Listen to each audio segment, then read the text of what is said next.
Next, let's queer up the USA View. Washington queer community comes together to stitch the vandalized pride flag. Police in Poulsbo, Washington, have launched an investigation after pride banners along Front Street were vandalized. At around 3:45 a.m. in the start of June Pride Month, an individual was caught on camera with a sharp object near the banners installed in the town of 12,000 across Puget Sound from Seattle. By morning, most of the 14 flags were slashed. Thanks to a community member's kindness, the flags were stitched back together with pink yarn, allowing them to fly despite the damage.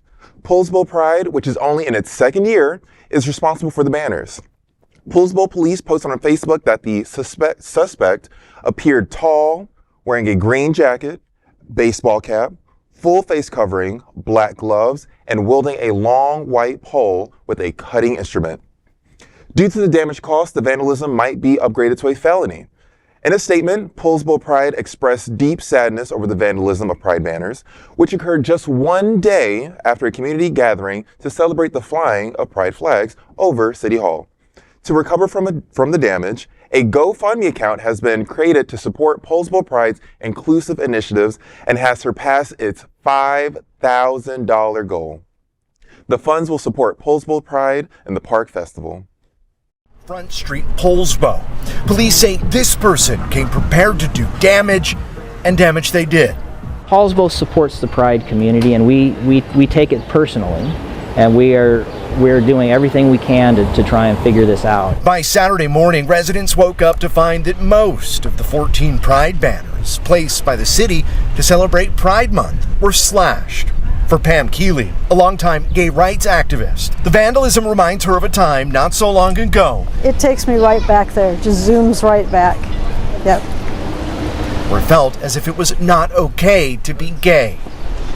It hurts, but thanks to the progress and the solidarity that we've developed over these decades, there's not that sense of isolation. The signs did not remain torn for long. A community member mended the cuts, with the damage enhanced, not hidden.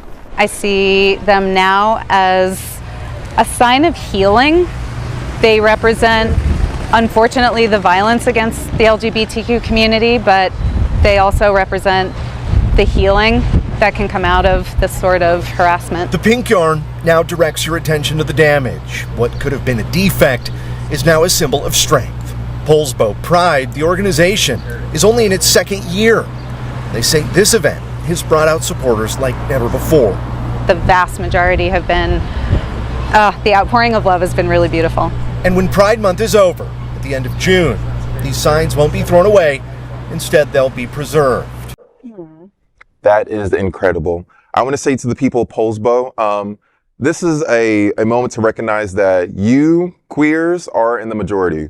This was one hateful fucker with a sharp object who was probably alone, lonely, depressed, other issues, and decided to attack our community. And you can tell it was unsuccessful because we banded together, we found beauty in the moment, and we came back stronger than ever. Now, I will recommend adding some rhinestones. Pink yarn is cute, but we need to be a little bit more obnoxious up in their face about it. Right. But this ended up being a beautiful moment of solidarity, especially for all the queers in that community that feel like they're not seen or they're alone. No, a community banded together to make you feel like even if you're attacked, we will come here and protect you and build you back up. Yes, you know what I thought something similar to that, Bonnie. I was like, if that would have happened here, it would have been bedazzled with some hot glue, a lot of stones. That would have been it, right? It would have been amazing. But, Poulsbo, Washington, I mean, they're near Seattle. Are there pretty people there? Yes. I don't know. Okay, I don't know if they're granola too, but I mean, folks out there have the best Pride ever, okay? In your second year, and you're already in the news. Look at you, all right? Hey. This is gonna put you together. This will never happen again because now you guys are alerted. You know what's going on. Get better CCTV cameras though, because I couldn't notice who that guy was. You know what I mean? And copyright that what they did to the flags and trademark it. So they're Loki, yeah, keep that every Right? year. Don't Every year. The flags look amazing that way. Like it shows it shows strength. It shows that we can be broken, but we're still together. I mean, it shows so much. Right. Yeah. I want to go break some flags now and throw them up because they look so good. You need to have like a pink yard charity mixer every year because of this moment. Yeah. And that's an artist response, which is a big part of the gay community. It's like, how do we take something that's terrible and like turn it into something beautiful? Yeah. So now every kid, because you know how kids ask a million questions. Yes, You know, every kid that walks past this or is in a car driving past it, like, Mommy, why does that have pink yarn on there? It's because there are hateful people in this community. And like, Don't you know, become a hateful person. Right, Jessica. and we triumph over that, and that's not how we raised you, and you better not be saying anything about gay people. So Right. I love that. think it's Use so that wonderful. as a tool to educate. Yeah, that's what it did. So, you know, in a way, thank you to this vandalizer. Like, you have just created solidarity in our community. So I don't want to bring the level down here But because you I are. like that we're seeing this as something positive. It really is. But I want to just remind us that already this year in Carlisle, Massachusetts, 200 flags were stolen from the Pride folks. In South Dakota, a queer-friendly church was vandalized, and the FBI and State Department have issued warnings of terrorism during Pride events. So Wow, what a Debbie Downer. I know I don't want to because it is, but it's happening let's across queer- the country. No, Yeah, but Ty's right. We have to be aware of that also. It's also high time. It's also being on alert because of all the people that don't want us living and breathing, you know? This gentleman, maybe it was a fluke, or maybe he downright hates us and wishes that we were all dead. There's no way to know. Right. You know, but it served a wonderful purpose. It brought all these people together.